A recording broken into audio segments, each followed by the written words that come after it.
3 থেকে 4 দিন পরে তোমাদের কাছে ফিরে আসলাম, তোমাদের ভালোবাসায়, তোমাদের প্রতি দায়বদ্ধতার জন্য।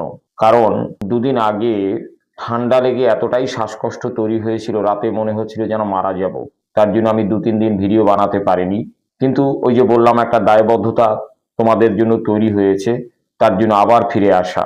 ইতিমধ্যে তোমাদের যথেষ্ট ভালোবাসা পেয়েছি, তোমরা চ্যানেলটি সাবস্ক্রাইব করেছো। তোমাদের সবাইকে জানাচ্ছি আমার পক্ষ থেকে, পিপুলস বিল্ডার ফ্যামিলির পক্ষ থেকে অসংখ্য ধন্যবাদ। আজ আমি তোমাদের জন্য নিয়ে এসেছি একটি ছোট প্যারাগ্রাফ। আবার তা আবার ছোট কেন? কারণ তোমাদের মধ্যে অনেকে বড় একটা প্যারাগ্রাফ, মানে যেটা লিগ্যাল সাইজের হয়, মানে 100 থেকে 120 ওয়ার্ডের মধ্যে, অনেকেই ওই প্যারাগ্রাফ তোমরা তৈরি করতে পারো না।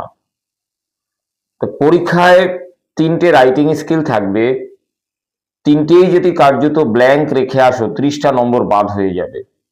তার জন্য আমি তোমাদের সবার কথা মাথায় রেখে, যারা এভারেজ স্টুডেন্ট আছে তাদের কথা মাথায় রেখে আমি ছোট ছোট প্যারাগ্রাফ তৈরি করছি।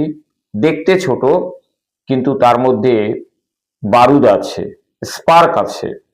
তোমরা যদি ওইটুকু লিখে আসতে পারো, তাহলে তোমরা ম্যাক্সিমাম নম্বর পেতে পারবে। আমি আমার বিশ্বাস থেকে বলছি। আমি যা কিছু তোমাদের বলবো, তা আমার এই দীর্ঘ এক্সপেরিয়েন্স থেকেই তোমাদের কাছে বলবো। তার জন্য বলছি, অনেক স্টুডেন্ট আছে যারা লিগ্যাল সাইজ, মানে 100 থেকে 120 ওয়ার্ডের মধ্যে যে প্যারাগ্রাফ হয়, সেটা দেখে ভয় পেয়ে যায়। তাদের পক্ষে 2টো বা 3টে প্যারাগ্রাফ তৈরি করাই খুবই কঠিন কাজ হয়ে পড়ে। আমি তাদের জন্য ন্যানো প্যারাগ্রাফ, মানে ছোট প্যারাগ্রাফ তৈরি করেছি অনেকগুলো। তার একটা আজকে আমি দিচ্ছি, এবং এটা মোস্ট ইম্পর্টেন্ট। এনভায়রনমেন্টাল পলিউশন, পরিবেশ দূষণ। প্যারাগ্রাফটি পড়ার পূর্বে আরো কয়েকটি গুরুত্বপূর্ণ কথা তোমাদের বলছি। যেহেতু এটা ন্যানো প্যারাগ্রাফ, মানে ছোট প্যারাগ্রাফ, সেহেতু তোমাদের যে এক্সাম পেপার থাকবে, সেখান থেকে প্রথম দিক দিয়ে ছেড়ে নিচে নামিয়ে বোল্ড করে, মানে ক্যাপিটাল লেটারে প্যারাগ্রাফের নামটি লিখবে। যেমন এনভায়রনমেন্টাল পলিউশন, পরিবেশ দূষণ। উপরে একটু গ্যাপ থাকবে। তারপরে তোমরা লেখাটা মিডলে ফেলবে, মানে পুরো লেখাটা নিচের দিকে একটুখানি যাতে ছাড় থাকে সেরকম করে রাখবে। এমনটা করবে না যে উপরের দিক থেকে লেখা শুরু করেছো, মিডলে গিয়ে লেখাটা শেষ হয়ে গেল, অর্ধেক পেজ ওরকম ব্ল্যাঙ্ক দেখালো। এটা খুবই দেখতে অশোভন হয়। অনেক এক্সামিনার এটা দেখে কম নম্বর দিয়ে থাকেন, তারা মনে করেন হয়তো তোমরা লেখনি। তাই চোখের দৃষ্টিরও একটা ব্যাপার আছে। তোমরা লেখাটা এক্স্যাক্টলি মিডল পেজে তোমরা লিখবে। আশা করি আমার কথাটা বুঝতে পেরেছো। মানে লেখাটা যেন খাতার মাঝখানে হয়, টাইটেল সহ।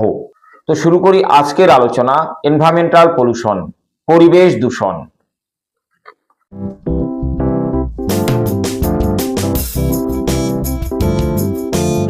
With the advent and advancement of mechanical era, যান্ত্রিক যুগের আগমন এবং অগ্রগতির সাথে সাথে, we have acquainted with a new menace, আমরা পরিচিত হয়েছি একটা নতুন ঝঞ্ঝাট, প্রবলেমের সাথে। মিনাস বলতে উৎপাত, প্রবলেম, ঝঞ্ঝাট যে বেঙ্গলিতে যেভাবে বলি।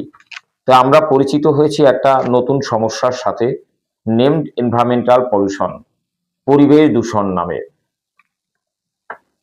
Of them, water, air and sound pollution are worth mentioning.